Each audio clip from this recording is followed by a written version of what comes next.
Voilà, donc Julia, désolé de ces problèmes techniques, de ce retard, donc on va vous laisser la parole tout de suite, comme ça on ne perd pas de temps.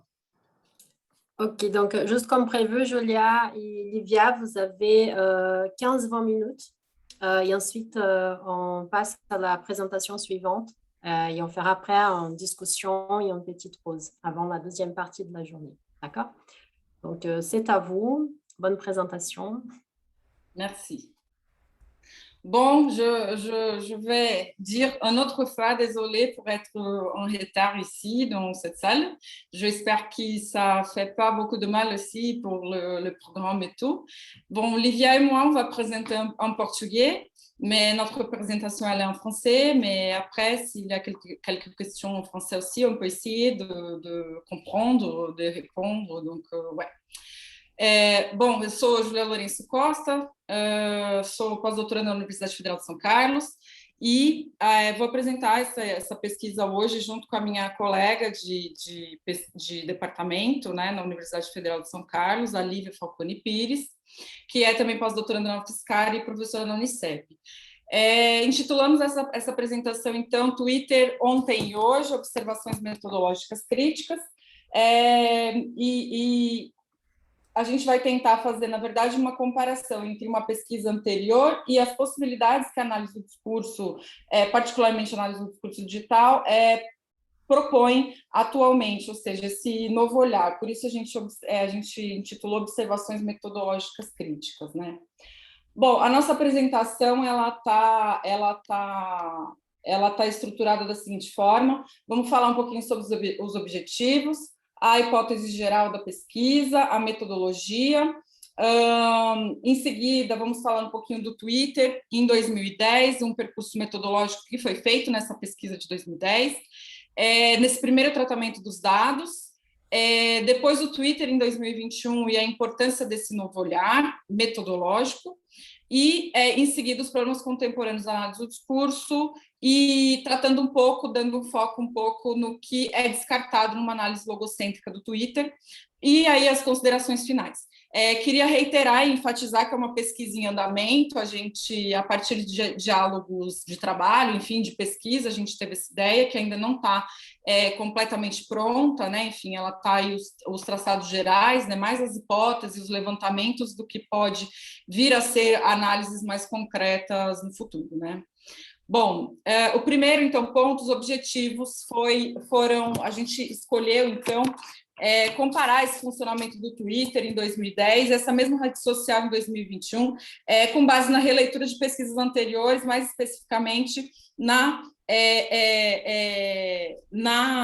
pesquisa da Lívia. Os objetivos, então, observar especificamente essa etapa metodológica do trabalho científico com a linguagem digital, refletir sobre as dificuldades no tratamento dos discursos produzidos online, particularmente no contexto da web, e evidenciar a proposta acerca do tecnodiscurso, que ela possibilita a gente pensar em esse ambiente digital de modo sincrético, ou seja, essa ligação entre verbal e visual, tanto entre verbal e visual, quanto entre linguístico e tecnológico.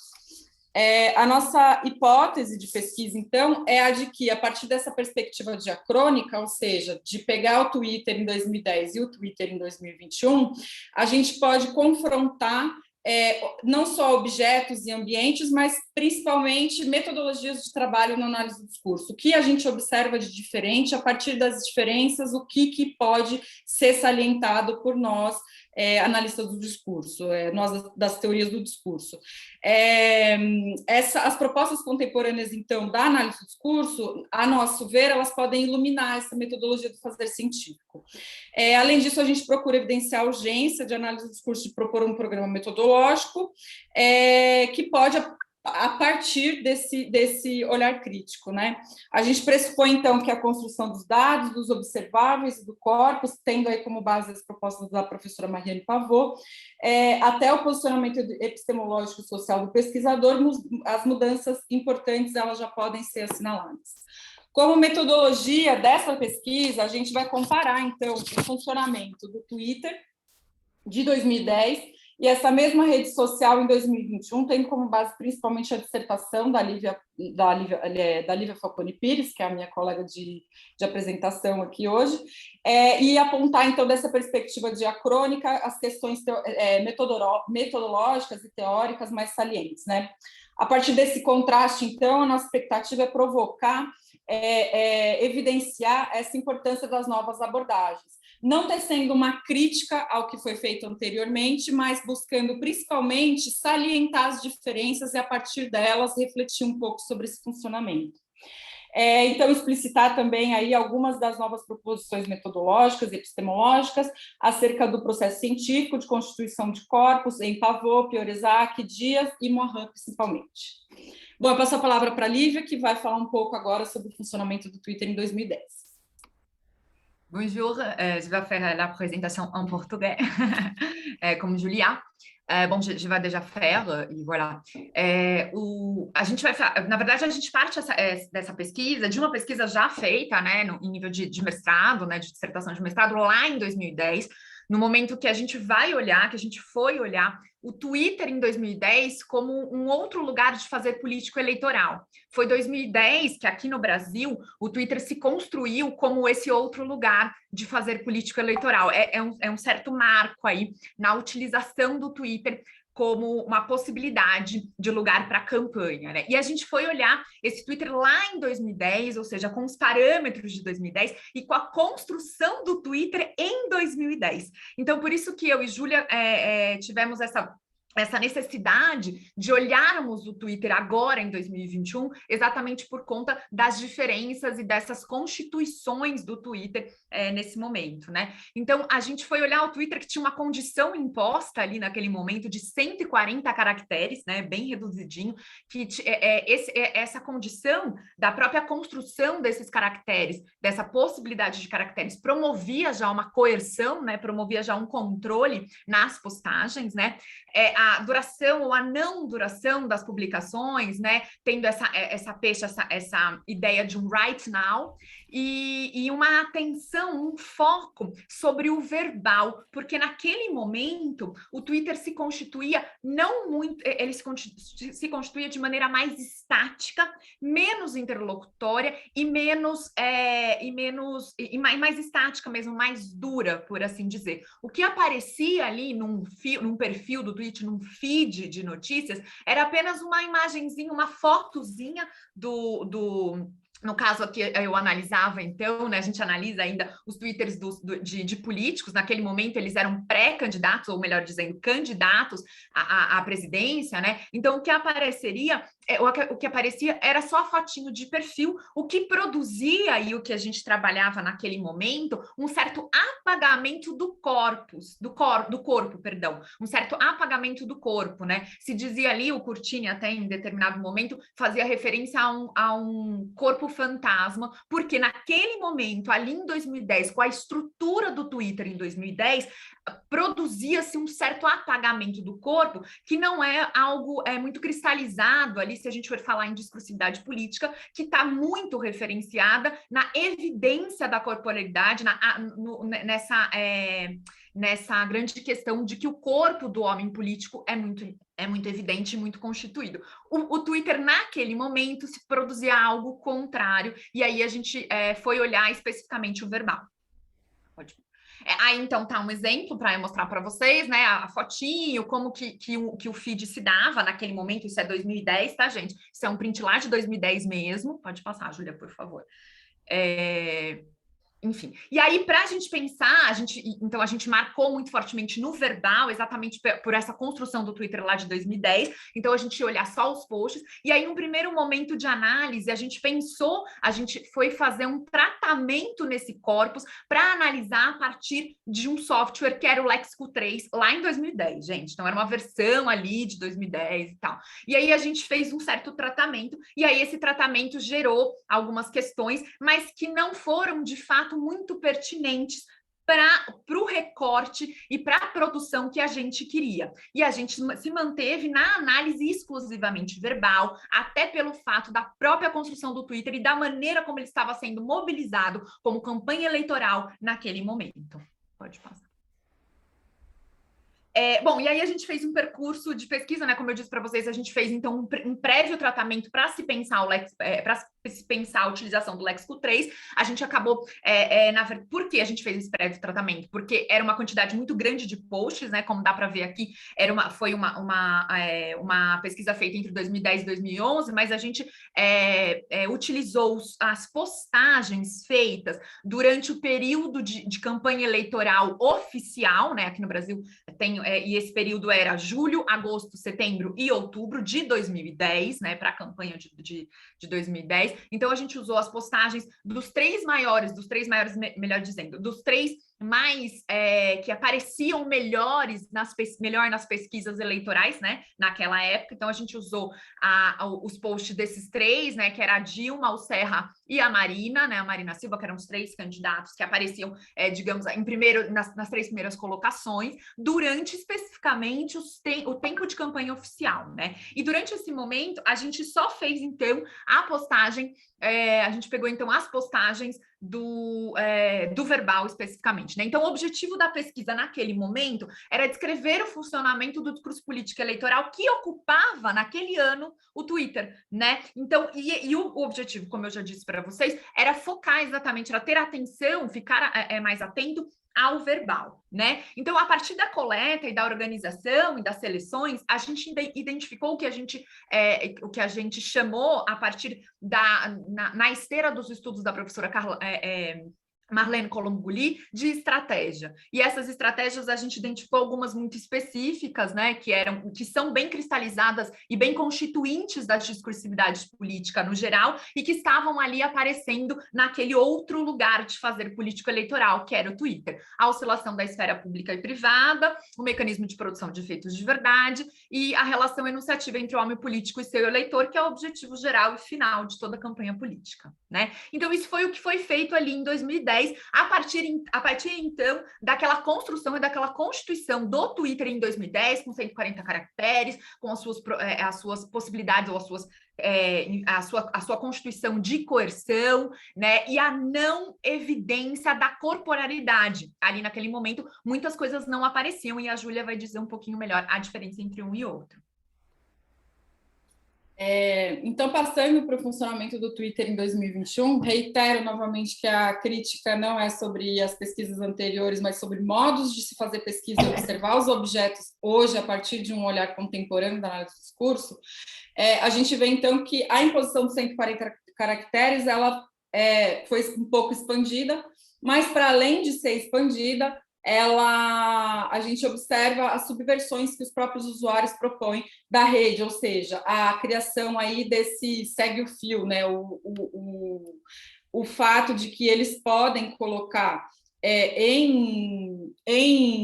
no Twitter, publicar textos maiores a partir dessa funcionalidade de segue o fio.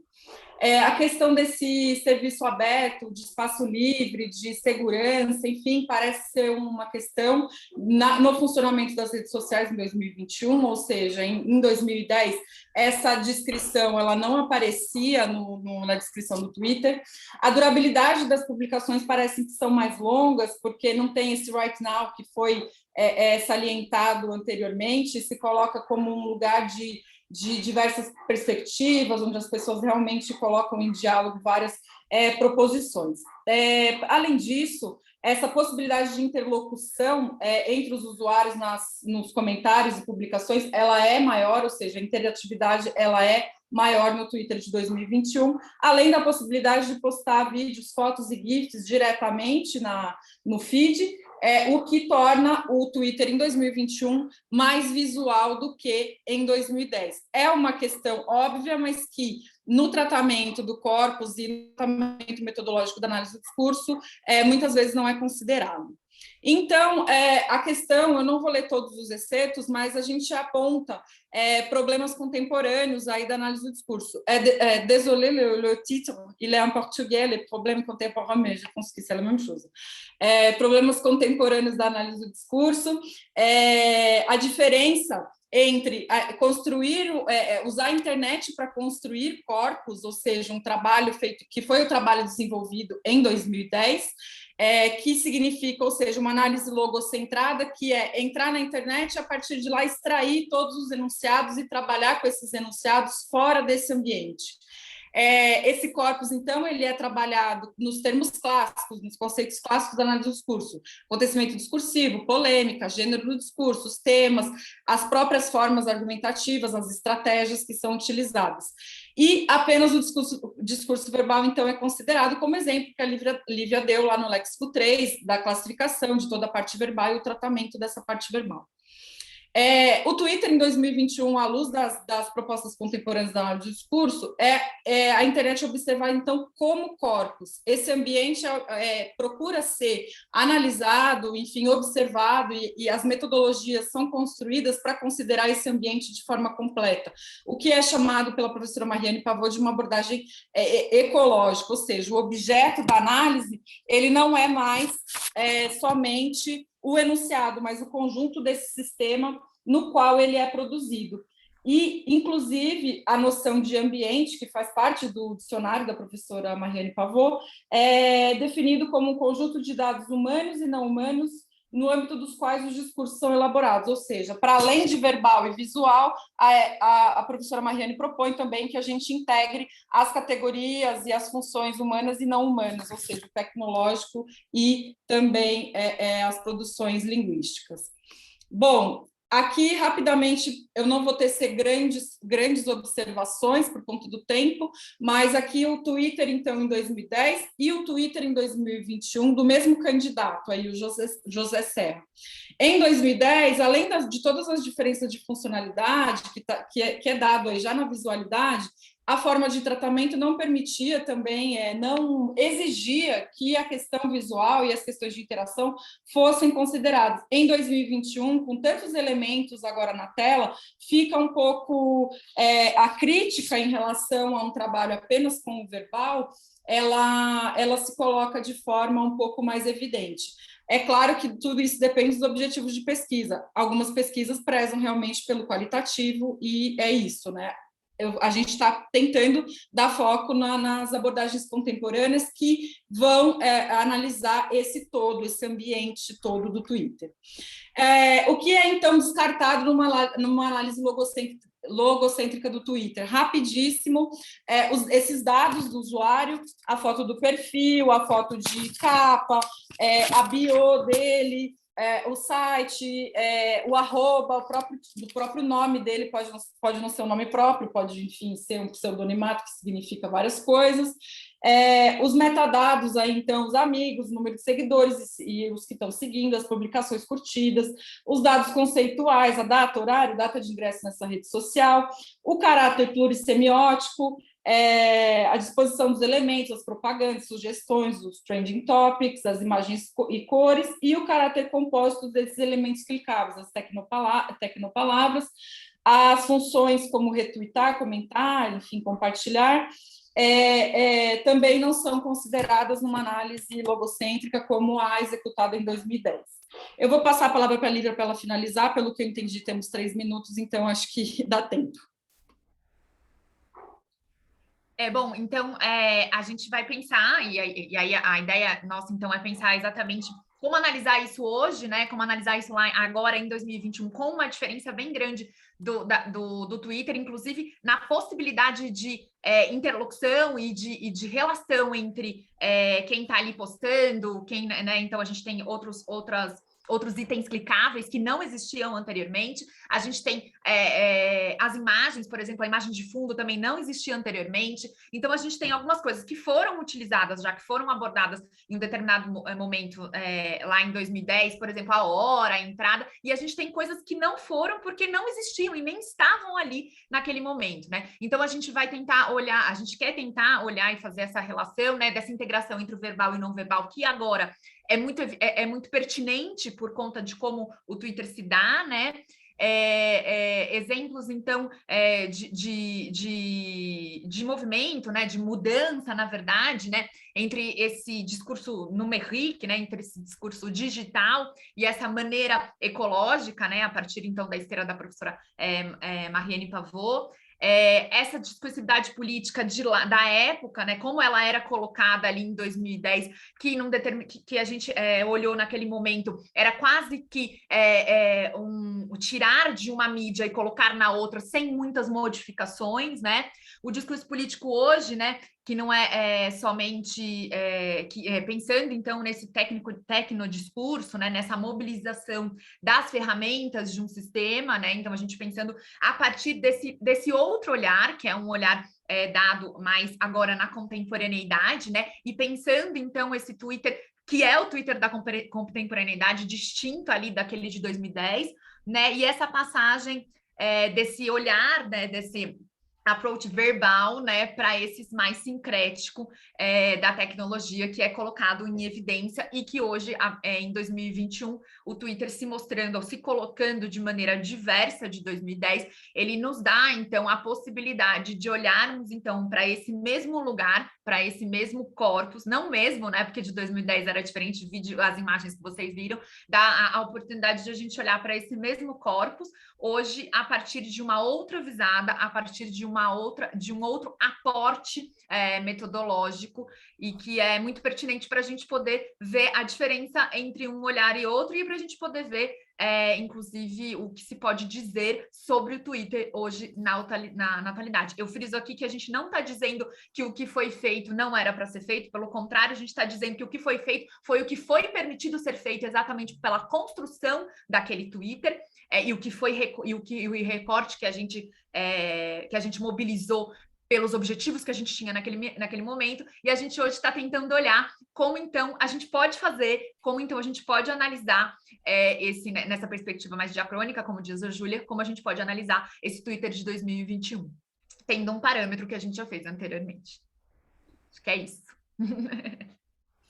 Bon, obrigada, merci beaucoup. Et Lívia et moi, on est ici pour débattre, pour répondre des questions et tout. Et obrigada.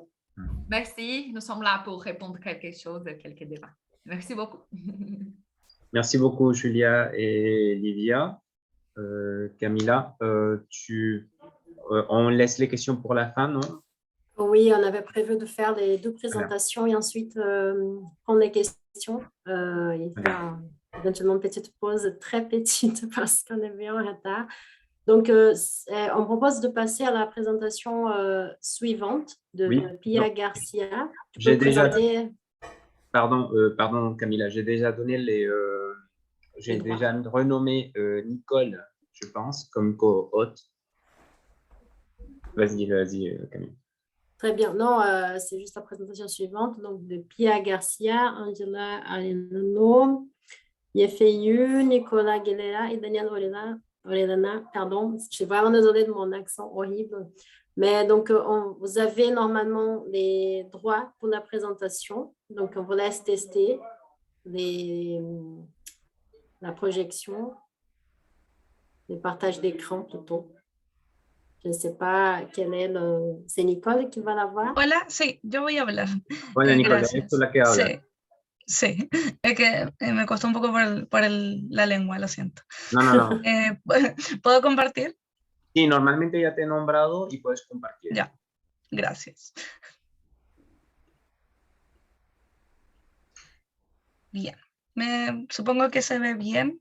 Sí. Bien, esta investigación se hizo a partir de un grupo más o menos mayoritario, ahí 5 personas, pero yo voy a estar exponiendo en su totalidad.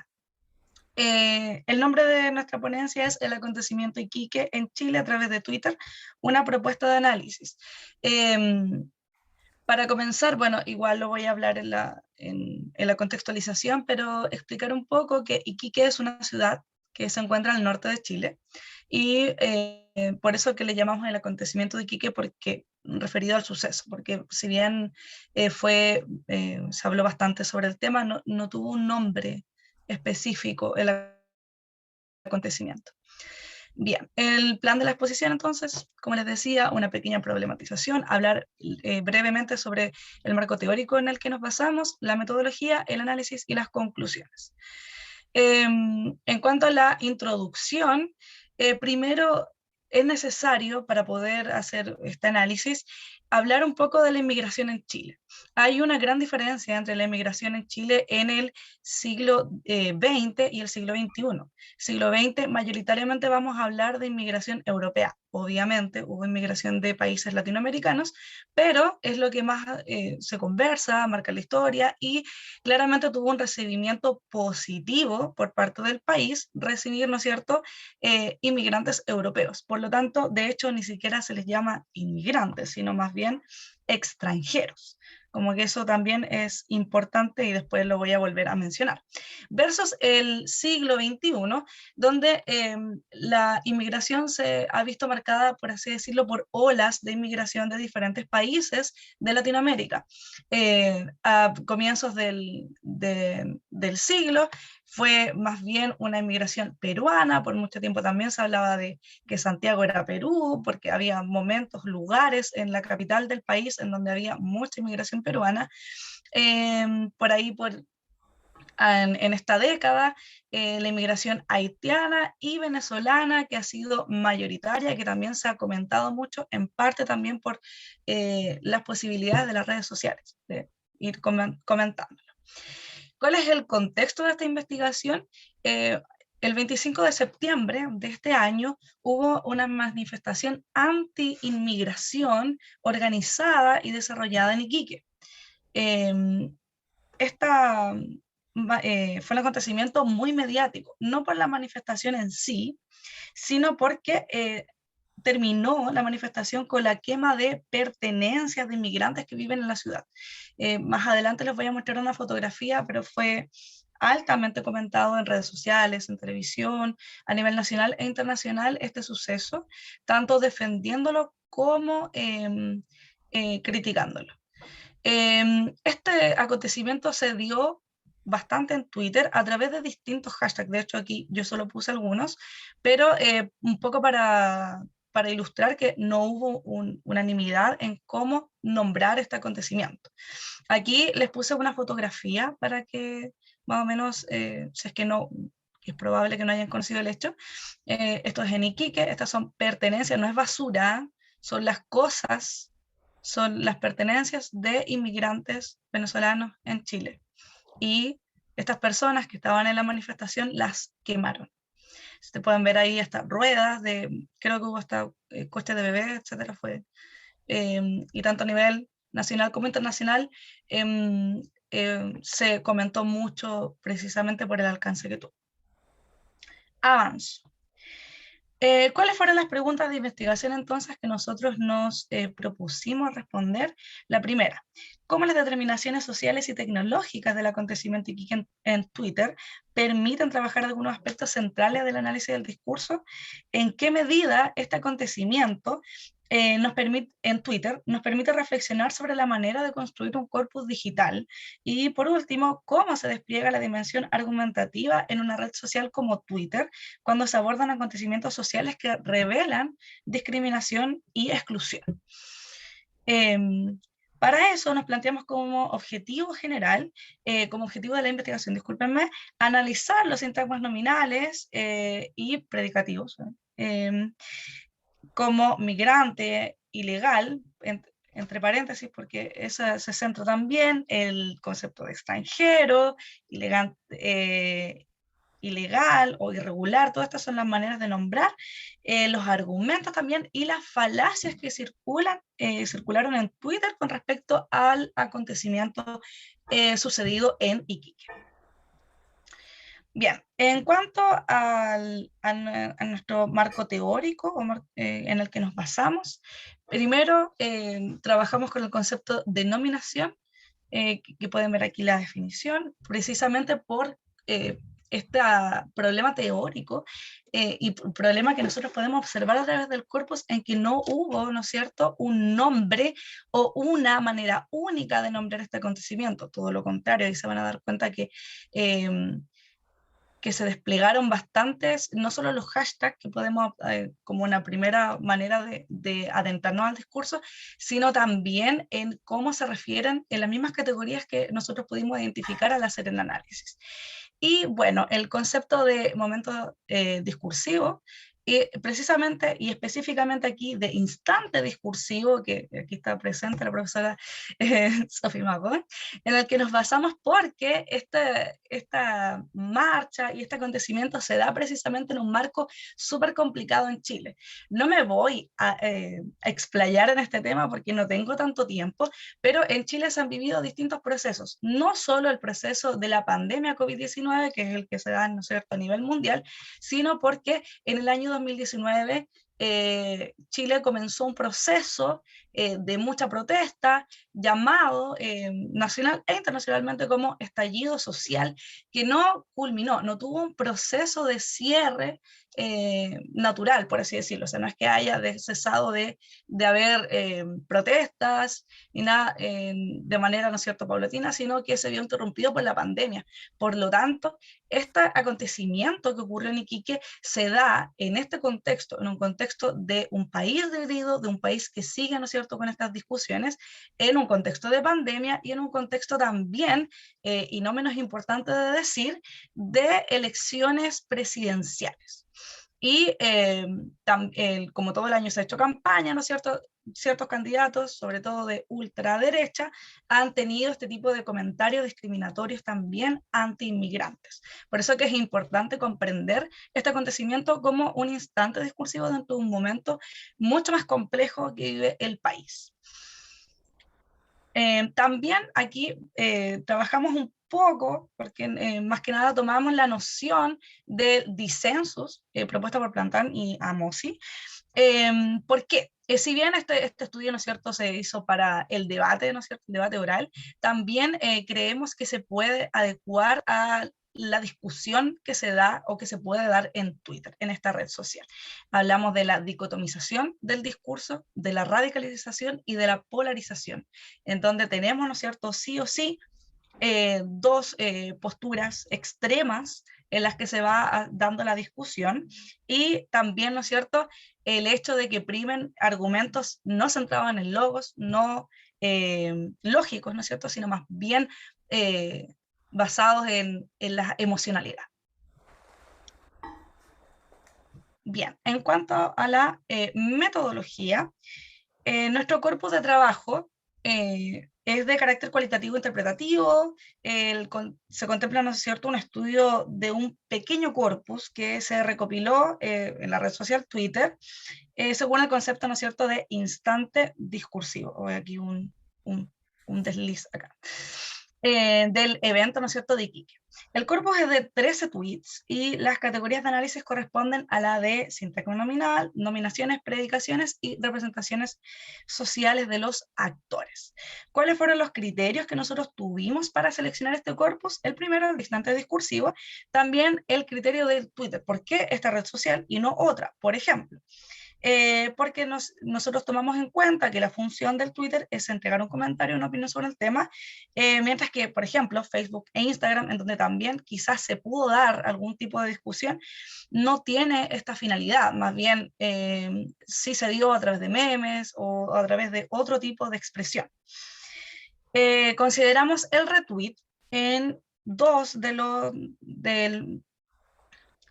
los textos que componen el corpus, siempre y cuando, ¿no es cierto?, estén en dos categorías, tanto legitimando como deslegitimando el discurso al que se está refiriendo, y también consideramos la cantidad de me gustas, que no significa que la gente esté totalmente de acuerdo, ¿no es cierto?, con el tweet al que le dio me gusta, pero sí el alcance, ¿no es cierto?, que pudo tener en la discusión. Ahora, se preguntarán por qué tan pocos tweets, solo 13. La verdad es que hay muchos, hay demasiados, pero nuestro criterio también fue solo seleccionar aquellos que tuvieran, ¿no es cierto?, una idea nueva. Si había tweets que se repetían, que seguían diciendo lo mismo, reproducían lo mismo, lo fuimos sacando del corpus. Ese fue nuestro criterio. Un corpus más bien representativo. Bueno, la función de corpus. A propósito del Twitter también, tratamos con la dimensión argumentativa, que es constitutiva, ¿no es cierto?, de la red social Twitter, principalmente, ¿no?, porque busca legitimar y delegitimar una determinada posición, como es en este caso, una situación y un acontecimiento altamente polémico. También consideramos que muchos tweets no tienen argumentación lógica o un sustento argumentativo, sino más bien falacias. ¿Y cuáles fueron las que más nosotros pudimos encontrar? Principalmente falsa analogía, falsa generalización, pero también pudimos encontrar otros, aunque no fueron considerados dentro del corpus. Por último, en cuanto al tratamiento del corpus, como decía, la metodología de carácter cualitativo e interpretativo, entonces el análisis es manual, son solo 13 corpus, no es necesario el uso de software, y la proposición, bueno, está basada, ¿no es cierto?, en la profesora aquí, Sofía Pagón, y la profesora Pago. Avanzo entonces en el análisis, porque ya se me está yendo el tiempo, y bien, nosotros primero fuimos a la nominación del acontecimiento. ¿Cómo se nombra el acontecimiento en estos tweets que nosotros analizamos? Primero, está más bien una categoría un poco más descriptiva, ¿ya? ¿Cómo se lo nombró? Quema de pertenencias. Acá podemos encontrar un tweet que puse ahí el ejemplo, la quema de pertenencias de familias venezolanas sin techo en Iquique. También se nombró como el suceso o el acontecimiento, algo que nos llamó mucho la atención porque hace más bien referencia, ¿no es cierto?, al interdiscurso. Ya no me lo estoy nombrando, estoy asumiendo que sabemos de lo que estamos hablando. Es el acontecimiento, es lo que ocurrió, lo que sucedió. Y ahí tenemos el ejemplo, lo ocurrido en Iquique. También pasó mucho, ¿no es cierto?, que se relaciona con otro acontecimiento. No se nombra como tal, sino que yo de inmediato estoy estableciendo una relación con otro acontecimiento que no tiene nada que ver. En este caso, por ejemplo, se nombra las violencias de Iquique. Más adelante vamos a ver que en este mismo tuit, las violencias de Iquique lo compara con las violencias ocurridas en el estallido social. Y también llama la atención, ¿no es cierto?, que lo llame las violencias en plural, no en singular, como sería lo lógico en español. Nosotros diríamos la violencia ocurrida. Y por último, algo que bastante interesante y que se dio lamentablemente en mayor número, mayoritariamente se encontró, fue como un acto de justicia para los chilenos. Como la quema de pertenencias a este acontecimiento, esto que sucedió fue un acto de justicia para los chilenos o los iquiqueños, las personas que viven en Iquique. Acá tengo un ejemplo: expúlselos y les reponemos la basura que les quemaron. ¿Ya? Porque se está pidiendo, ¿no es cierto?, que no haya más inmigrantes. Eso en cuanto al acontecimiento en sí. Ahora, ¿cómo en estos tweets se nombra la inmigración, la acción de emigrar, ¿no es cierto? ¿Cómo lo nombran ellos? Y podemos encontrar distintos sintagmas: éxodo, invasión y migración. Y en las predicaciones podemos encontrar más categorías que también se van relacionando, ¿no es cierto?, con los mismos sintagmas. La primera dice la migración como una situación que debe ser controlada. Esto es una tónica que se repite bastante. Aquí puse un ejemplo: no fueron capaces de controlar esta situación. Se repite mucho. La segunda predicación que también podemos encontrar es: la migración no es un derecho humano. El ejemplo es: no existe un derecho humano referido a migrar. Vamos a encontrar que en este tipo de tweets y en este tipo de discusión se relaciona mucho como con la ONU, no más ONU, fuera ONU. Entonces aquí esta categoría está totalmente relacionada con eso. La tercera: la migración solo puede ser legal. Aquí en esta categoría se hace, ¿no es cierto?, una diferenciación frente a los que están de manera legal, que cumplen, que sirven, porque aquí más adelante lo vamos a relacionar un poco con otro. Voy a darles un ejemplo. Entonces aquí dice la migración es invasión y por último la migración ilegal como amenaza. ¿Y una amenaza para quiénes? El ejemplo, ¿no es cierto?, dice: cuando entra un migrante de manera ilegal no está perjudicando en absoluto a los ricos de este país, está perjudicando a los más pobres. Hace, ¿no es cierto?, se refiere a la pobre sería, ¿no es cierto?, la gente común y silvestre, y la inmigración sería una amenaza para los chilenos pobres. ¿Qué pasa ahora con el concepto de inmigrante? ¿Cómo se nombra al inmigrante? Y aquí es donde vamos a encontrar algo más interesante aún y que podemos relacionarlos con la categoría anterior. ¿Cuáles son los sintagmas que encontramos? Migrantes, extranjeros, inmigrantes ilegales, delincuentes y delincuentes venezolanos. Esas son todas las maneras en las que se nombra a los inmigrantes en este corpus. En cuanto a las predicaciones, podemos ir estableciendo, ¿no es cierto?, relaciones con los mismos sintagmas. En la primera categoría que encontramos es los migrantes pobres son personas marginadas. El ejemplo que puse son, los migrantes son marginados, no porque sean extranjeros, sino porque son pobres. Esta fue en una especie de tuit más descriptivo, ¿no es cierto?, de tratar de entender por qué fue lo que sucedió, lo que sucedió. Ahora nos vamos a esta segunda categoría que tengo aquí subrayada, porque es la que más se encuentra. De hecho, me faltó espacio para poner ejemplos, que dice que los migrantes ilegales son delincuentes. ¿Cuáles son los ejemplos? Nomás inmigrantes ilegales. Han quemado, violentado, saqueado, aterrorizado a la gente. La gente en el norte ya no podía más con la prostitución, drogas y sicarios. Nótese, para quienes pueden y hablan español o que pueden leer, la relación que se establece entre delincuencia con la prostitución. Cada vez más delincuencia, más pobreza, más suciedad, más bananeros, que es un concepto también bastante racista con respecto a venezolanos. Y esta es la categoría que más se encontró. También se encontró la categoría de los migrantes legales deben cumplir requisitos, o sea, no todos pueden ser migrantes. Como dice acá el ejemplo, que ingresen los que se necesitan, calificados, sin antecedentes, gente que se integre con respeto y no venga a ser cagadas. Me disculpo por la palabra. Nótense la diferencia entre inmigrantes legales que se las arreglan solos. O sea, ahí no todos, ¿no es cierto?, merecen ser migrante legal. Y por último, y lo relacionamos también con la categoría anterior que estuvimos revisando, el migrante ilegal como amenaza. Cuando entra un migrante de manera ilegal, entonces perjudica a los pobres, que los ilegales no hacen más que respirar, comer y cagar y quejarse. Eso también me disculpo por la palabra. Esa es la última categoría. Voy a ir avanzando porque me quedan pocos minutos. Nicole, qué ¿sí? pena interrumpirte, pero te queda muy Sí. poco tiempo. Así Sí, sí, por eso voy a acelerar muy rápidamente. Bueno, también tengo sobre todo, ay, perdón, me perdí.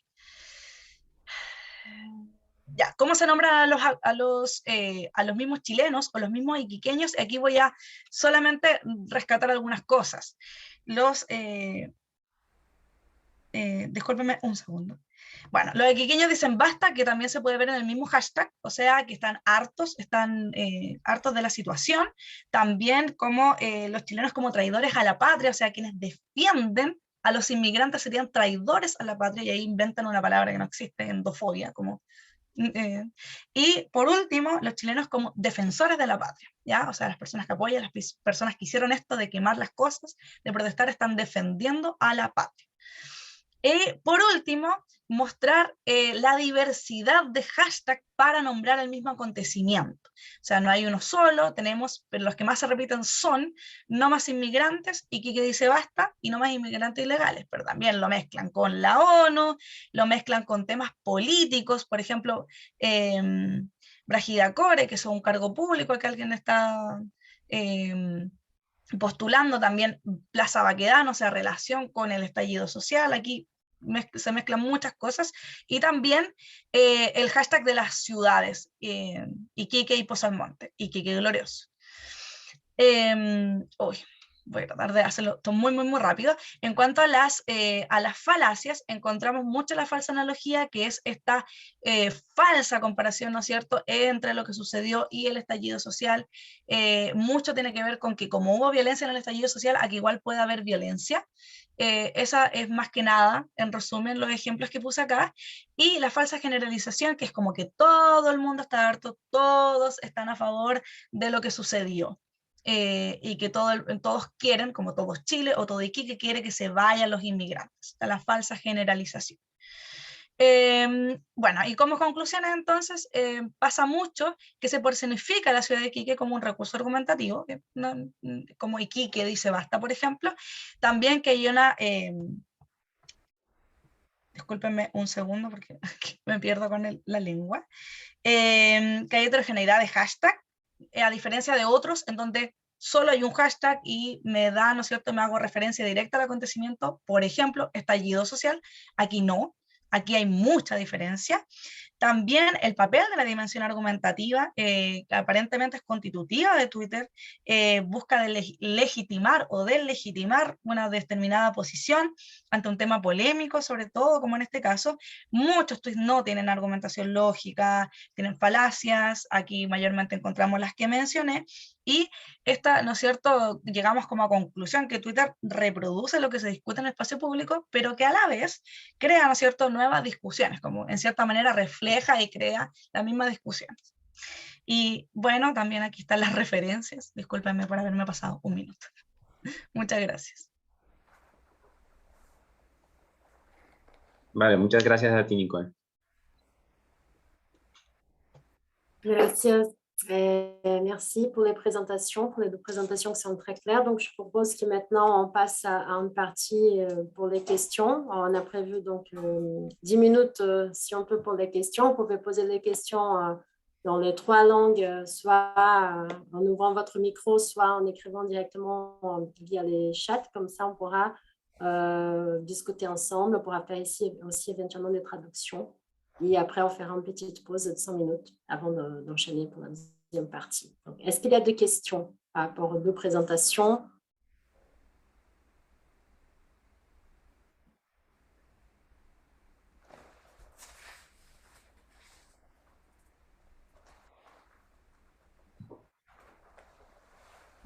Oui, Marianne?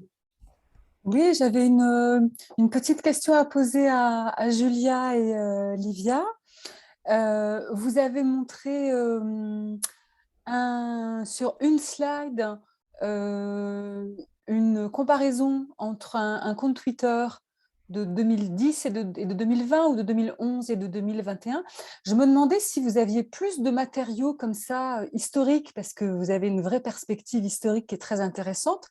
Est-ce que vous avez pu récupérer des vieux tweets? Moi, j'en ai une petite collection, des vieux tweets d'il y a 10 ans avec lesquels vous pourriez faire une comparaison. Enfin, qu'est-ce que vous avez comme matériel, en fait? Merci, Marianne, pour des questions. Et aussi, je peux répondre en français, c'est bien. Ouais. Merci pour des questions et pour aimer la présentation. Et comme j'avais dit au début, on fait cette comparaison avec le travail de master de Livia et avec ce capture d'écran qu'elle avait de cette époque. Mais aussi, on ajoute quelques matériaux aussi qu'on trouve sur Internet. Dans cet exemple-là, c'est vraiment un exemple qu'Olivia a utilisé dans son travail. Et quand on a commencé à discuter un peu sur ce qu'on pourrait faire, ce perspective historique, diachronique, nous semblait intéressant. Elle peut faire venir des choses qu'on ne voit pas et essayer d'analyser comme ça. Je pense que c'est bien. Et Lívia, você quer falar alguma coisa? J'ai quelques prints de 2010. Donc, j'ai aussi beaucoup de postages de 2010, tous les énoncés, les postages, tous les messages de 2010. J'ai été dans ma dissertation, mais les prints, j'étais juste un de 2010. J'étais de Serra, José Serra, de Dilma. Donc, j'ai été les prints que j'ai fait dans l'époque à 2010. C'est pour ça que pour nous, c'est vraiment très intéressant de penser toute la continuité et aussi des discontinuités de Twitter, parce que c'est beaucoup plus différent aujourd'hui que j'ai été regardé à 2010. D'accord, merci beaucoup. Merci. Camilla, il y a une question de Pierre. Oui, il y a une question, je ne sais pas si elle s'adresse à qui, vraiment, à qui.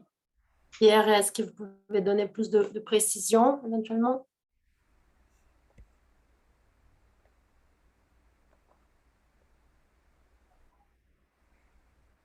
Non. Peut-être que la question est-il possible... Ok, Ah, oui. d'accord. Bon. Nicole. Nicole. Mhm. Donc, si tu peux traduire éventuellement. Nicole, Pierre pregunta si es posible volver a ver la lista de los hashtags que estudiaste o que citaste. Sí, no hay problema. Ujú. Comparto de inmediato. Ujú. Listo. Y yo aprovecho, Nicole, para preguntarte algo. Tú hablabas del retweet, ¿no? Sí. ¿Y cómo lo manejan precisamente para esa investigación? ¿Lo han dejado de lado? ¿Lo han considerado? Porque escuché que hablaste de retweet, apunté mientras apuntaba la pregunta, me perdí un poco en tu presentación. Sí, sí, tuve que ahí acelerar un poco, pero sí, lo consideramos. Pensamos en dejarlo fuera, pero como hablaba de, por ejemplo, un retweet era sobre una noticia y después se daba, ¿no es cierto?, todo el comentario, lo dejamos porque estaba legitimando el acontecimiento, y el otro retweet también, lo dejamos por lo mismo, porque cumplía con los otros factores y porque también daba algo nuevo, aportaba algo nuevo, porque eso fue nuestro criterio. Si tendrían a repetirse los mismos argumentos o las mismas palabras, lo dejábamos fuera. Así que sí lo consideramos, aunque es complejo trabajar con el retweet por lo mismo, pero decidimos dejarlo dentro del corpus. Justamente te quería preguntar cuáles eran los criterios para poder tener en cuenta un retweet o no. Sí, sí, por lo mismo lo discutimos bastante y al final decidimos dejarlo, pero sí con esos criterios, que tuviera lo mismo, harta reacción, o sea, harto me gusta, y que estuviera o legitimando o delegitimando el acontecimiento relacionado, y que aportara algo nuevo frente al acontecimiento, algo diferente de lo que otras personas ya habían dicho. Vale, muchas gracias.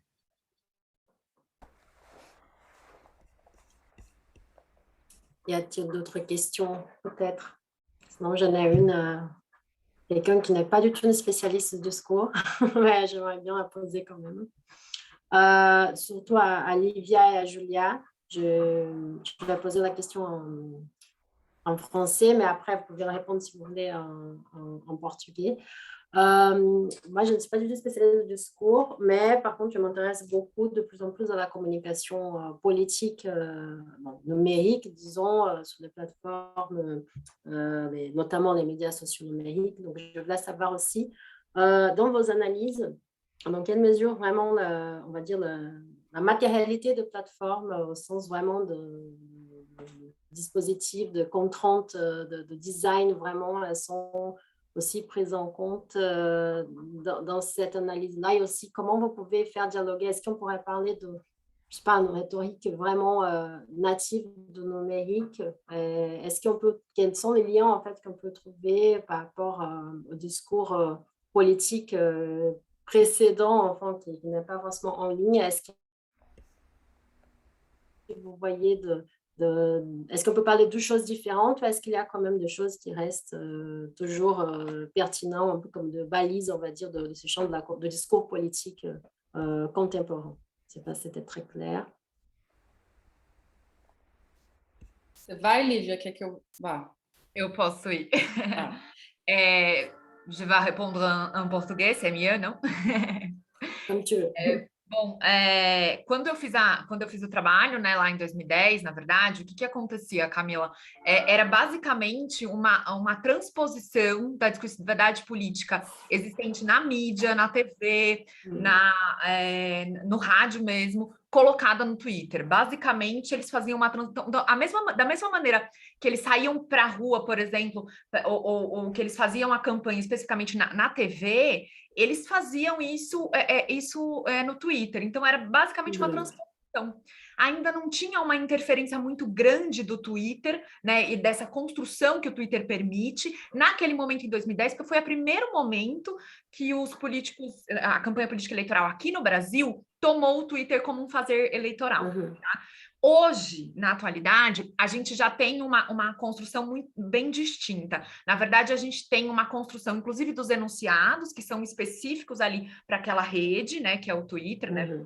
estou chamando assim, a gente tem essa especificidade e a gente tem, inclusive, o entrelaçamento, e aí uma coisa que já existia, né? Se a gente está falando de regularidades, né, por assim dizer, uma coisa que já existia era o Twitter fazendo pauta para as outras mídias. O Twitter já, em 2010, fazia isso. Hoje, então, né, isso exacerbou.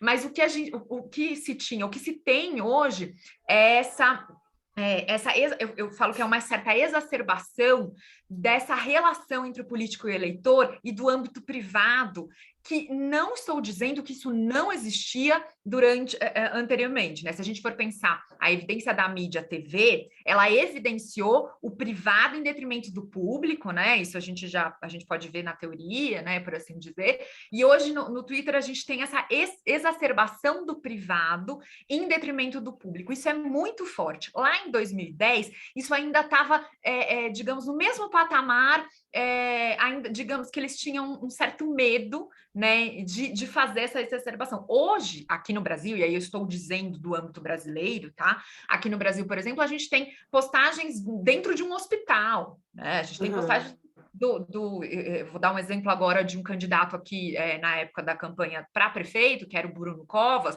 que postava dentro do hospital tomando remédio de problemas do câncer que ele tinha e tal, né? Então você tem isso, e aí se a gente for pensar nas estratégias que ali foram pré-definidas, eu tenho uma exacerbação do público, do privado em detrimento do público e dessa relação muito forte, né, entre desse que eu chamava aí de relação entre o político e o eleitor, que digamos assim, é o lugar mais evidente de uma campanha política, né? É o se aproximar, né? Então, isso é muito evidenciado, e a gente vê isso na materialidade linguística verbal, e que hoje, no visual como um todo, inclusive as fotos postadas, os vídeos postados, né? Isso aí eu posso dizer. Agora, eu não tenho como te afirmar, Camila, que é muito diferente. Eu posso te dizer, eu te afirmo que é um caminhar muito específico e muito constante da discursividade política e de suas transformações. E uma certa exacerbação, um certo exagero, não de ruim, mas que eu estou dizendo, mas um certo exagero de algumas características já existentes na discursividade política e que foram, então, evidenciadas aqui no Twitter. Acho que é por aí. Perfeito. Pelas novas condições, justamente, da discursividade. Obrigada. Exatamente, as novas condições, exatamente. Camila, je vois que Sophie a levé la main.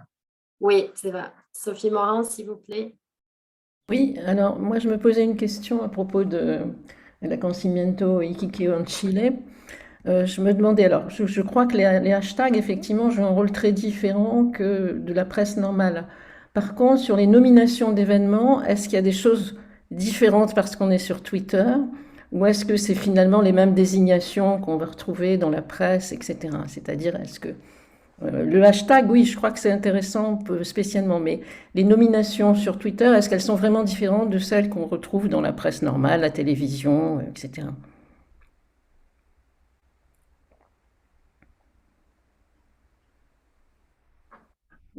Nicole? Sí, Je vais ¿podría por favor répondre repetirme la en pregunta? espagnol. Hein.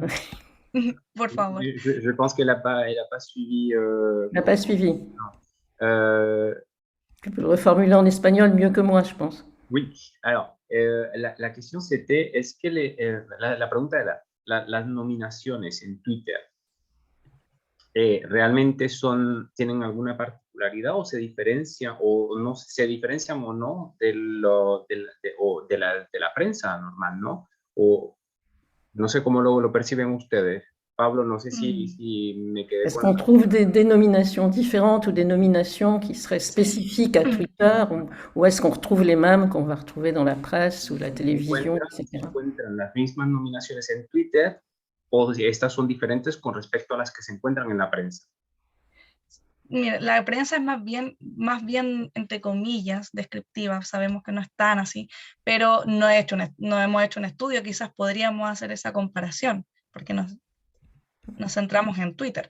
Pero si hablo desde mi conocimiento, más bien Twitter amplía las nominaciones que se encuentran y da, ¿no es cierto?, permite estas otras más racistas, más discriminatorias, que quizás los medios no estarían de manera tal, porque en los medios tienden, ¿no es cierto?, a tener un poco más implícito quizás su postura de todo el tema, entonces no aparecen tal cual. Twitter más bien permite que las personas abiertamente digan o se refieran a la inmigración o los inmigrantes de esta manera, que en los medios no van a aparecer tal cual.